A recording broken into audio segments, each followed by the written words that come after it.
Hi friends, ಇವತ್ತಿನ recipe onion rice Baat ಮತ್ತು coconut chutney. ಇದಕ್ಕೆ ಬೇಕಾಗಿರೋ ಇಂಗ್ರೀಡಿಯೆಂಟ್ಸ್ ಏನು ಅಂತ ನೋಡೋಣ ಬನ್ನಿ. 400 ಗ್ರಾಮ್ಸ್ ಅಷ್ಟು ತೊಳೆದು ಇಟ್ಕೊಂಡಿರೋಂಥ ಅಕ್ಕಿ, 2 ರಿಂದ 3 ಈರುಳ್ಳಿನ ಉದ್ದುದ್ದವಾಗಿ ಹೆಚ್ಚಿಟ್ಕೊಂಡಿದ್ದೀನಿ, 1 ಇಂಚು ಶುಂಠಿ, 8 ರಿಂದ 10 ಬೆಳ್ಳುಳ್ಳಿ ಹೆಸರುಗಳನ್ನು ಜಜ್ಜಿ ಇಟ್ಕೊಂಡಿದ್ದೀನಿ, 1 ಇಂಚು ಚಕ್ಕೆ, 6 ಲವಂಗ, 3 ಏಲಕ್ಕಿ, ಇದನ್ನು ಕೂಡ ಕುಟ್ಟಿಟ್ಕೋಬೇಕು, 1 ಮುಷ್ಟಿಯಷ್ಟು ಪುದೀನ ಸೊಪ್ಪನ್ನ ಸಣ್ಣದಾಗಿ ಕಟ್ ಮಾಡಿ ಇಟ್ಕೊಂಡಿದ್ದೀನಿ, 6 ರಿಂದ 8 ನಿಮಗೆ ಖಾರ ಎಷ್ಟು ಬೇಕು ನೋಡಿಕೊಂಡು ಹಸಿಮೆಣಸಿನ್ಕಾಯಿನ ಹೆಚ್ಚಿಟ್ಕೊಳ್ಳಿ, ರುಚಿಗೆ ತಕ್ಕಷ್ಟು ಉಪ್ಪು, ನಾನಿಲ್ಲಿ ದಪ್ಪ ಉಪ್ಪು ತಗೊಂಡಿದ್ದೀನಿ, ನೀವು ಬೇಕಾದರೆ ಸಣ್ಣ ಉಪ್ಪು ತಗೋಬೋದು, 1 ಬಟ್ಲು ಎಣ್ಣೆ, ಅಂದರೆ ಇದರಲ್ಲಿ 4 ರಿಂದ 5 ಟೇಬಲ್ ಸ್ಪೂನ್ ಅಷ್ಟು ಎಣ್ಣೆ ಇದೆ. ಈಗ ಹೇಗೆ ಮಾಡೋದು ನೋಡೋಣ. ಒಂದು ಕುಕ್ಕರ್ ಪ್ಯಾನ್ಗೆ 1 ಬಟ್ಲಷ್ಟು ಎಣ್ಣೆನ ಹಾಕೊಳ್ಳೋಣ. ಎಣ್ಣೆ ಕಾದಿದ ತಕ್ಷಣ ಈ ಕುಟ್ಟಿಟ್ಕೊಂಡಿರೋಂಥ ಒಣ ಮಸಾಲೆನ ಹಾಕೊಂಡು ಸ್ವಲ್ಪ ಎಣ್ಣೆಯಲ್ಲಿ ಹುರಿಯೋಣ. ಹುರಿದಾದ ನಂತರ ಹಸಿಮೆಣಸಿನ್ಕಾಯಿನ ಹಾಕೋಬೇಕು. ಈ ಹಸಿಮೆಣಸಿನ್ಕಾಯಿ ಕೂಡ ಸ್ವಲ್ಪ ಹುರ್ಕೋಬೇಕು. ಈಗ 2 ರಿಂದ 3 ಈರುಳ್ಳಿನ ಹೆಚ್ಚಿಟ್ಕೊಂಡಿದ್ವಲ್ಲ ಅದನ್ನು ಹಾಕೊಳ್ಳೋಣ. ಇದು ಈರುಳ್ಳಿ ಅನ್ನನೇ ಆಗಿರೋದ್ರಿಂದ ಸ್ವಲ್ಪ ಈರುಳ್ಳಿ ಕ್ವಾಂಟಿಟಿನ ಹೆಚ್ಚಾಗಿ ತಗೊಂಡಿದ್ದೀವಿ.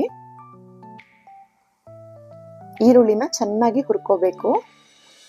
ಅದು ಕೆಂಪು ಬಣ್ಣ ಆಗೋವರೆಗೂ ಹುರ್ಕೊಂಡ್ರೆ ರುಚಿ ಚೆನ್ನಾಗಿರುತ್ತೆ. ಈರುಳ್ಳಿ ಹುರ್ಕೊಳ್ಳೋದ್ರಲ್ಲೇ ಈ ರೈಸ್ ಬಾತ್ನ ರುಚಿ ಇರೋದು. ಹಾಗೆ ಸ್ವಲ್ಪ ಶುಂಠಿ ಬೆಳ್ಳುಳ್ಳಿ ಪೇಸ್ಟ್ ಜಜ್ಜಿಟ್ಕೊಂಡಿದ್ವಲ್ಲ ಅದನ್ನು ಹಾಕೊಳ್ಳೋಣ. ಈಗ ಚೆನ್ನಾಗಿ ಎಲ್ಲದನ್ನು ಮಿಕ್ಸ್ ಮಾಡ್ಕೊಳ್ಳೋಣ. ಸ್ವಲ್ಪ ಪುದೀನನೂ ಹಾಕೊಂಡ್ಬಿಟ್ಟು ಎಲ್ಲ ಮಿಕ್ಸ್ ಮಾಡ್ಕೊಳ್ಳೋಣ.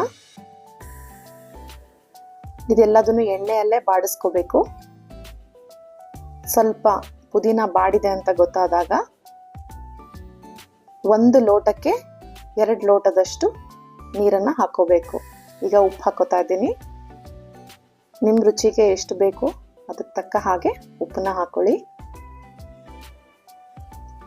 ಈಗ ಆಗಿದೆ, ಇದು ಈರುಳ್ಳಿ ಕೂಡ ಕಲರ್ ಚೇಂಜ್ ಆಗಿದೆ.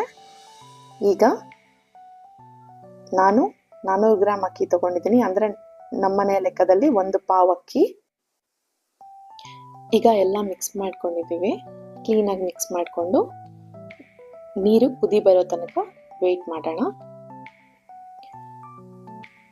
ಈಗ ನೀರು ಕುದಿ ಬಂದಿದೆ.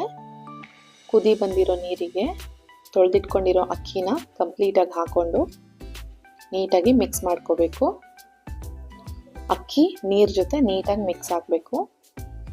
ಪೂರ್ತಿಯಾದ ಅಕ್ಕಿನ ಹಾಕೊಂಡು ನೀಟಾಗಿ ಮಿಕ್ಸ್ ಮಾಡಿಕೊಂಡು ಈ ಟೈಮಲ್ಲಿ ಬೇಕಾದರೆ ಉಪ್ಪನ್ನ ಚೆಕ್ ಮಾಡ್ಕೋಬೋದು, ಕಮ್ಮಿ ಆಗಿದ್ದಲ್ಲಿ ಸೇರಿಸ್ಕೋಬಹುದು. ಈಗ ಲಿಡ್ಡನ್ನು ಮುಚ್ಚಿ 1 ವಿಷಲ್ ಬರೋಷ್ಟು ಕೂಗಿಸ್ಕೊಂಡ್ರೆ ಸಾಕು. 1 ವಿಷಲ್ ಬಂದಿದ ತಕ್ಷಣ ಆಫ್ ಮಾಡಿಬಿಡಿ. 1 ವಿಷಲ್ಗೆ ಅಕ್ಕಿ ಚೆನ್ನಾಗಿ ಅರಳ್ಕೊಂಡು ಬೆಂದಿರುತ್ತೆ.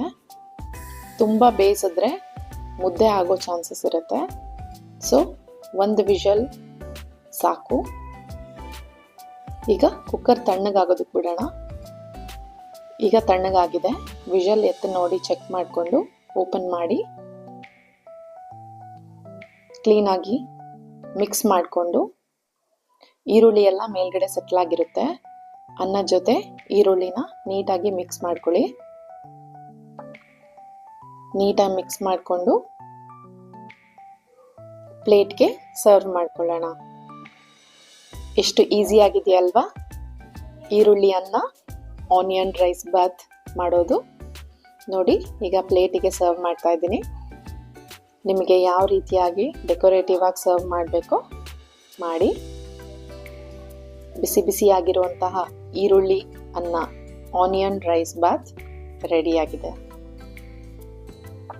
ಇದಕ್ಕಿವಾಗ ಕೊಕೊನಟ್ ಚಟ್ನಿ ಅಂದರೆ ಕೊಬ್ಬರಿ ಚಟ್ನಿನ ಮಾಡೋದು ಹೇಗೆ ಅಂತ ನೋಡೋಣ. ಕೊಬ್ಬರಿ ಚಟ್ನಿಗೆ ಬೇಕಾಗಿರೋ ಸಾಮಗ್ರಿಗಳು: ಕೊಬ್ಬರಿ ಅರ್ಧ ಹೋಳು, 8 ರಿಂದ 10 ಮೆಣಸಿನಕಾಯಿ, 10 ಎಸಳು ಬೆಳ್ಳುಳ್ಳಿ, ಸಣ್ಣ ಬೆಳ್ಳುಳ್ಳಿ ತೊಗೊಂಡಿದ್ದೀನಿ, ಒಂದು ಸ್ವಲ್ಪ ಹುಣಸೆ ಹಣ್ಣು, ಒಂದು ಮುಷ್ಟಿಯಷ್ಟು ಕೊತ್ತಂಬರಿ ಸೊಪ್ಪು, ಒಂದು 2 ಟೇಬಲ್ ಸ್ಪೂನ್ ಅಷ್ಟು ಹುರುಗಡ್ಲೆ, ಸ್ವಲ್ಪ ಉಪ್ಪು ತಗೊಂಡು ಎಲ್ಲದನ್ನು ಮಿಕ್ಸಿ ಜಾರಿಗೆ ಹಾಕೊಳ್ಳಿ.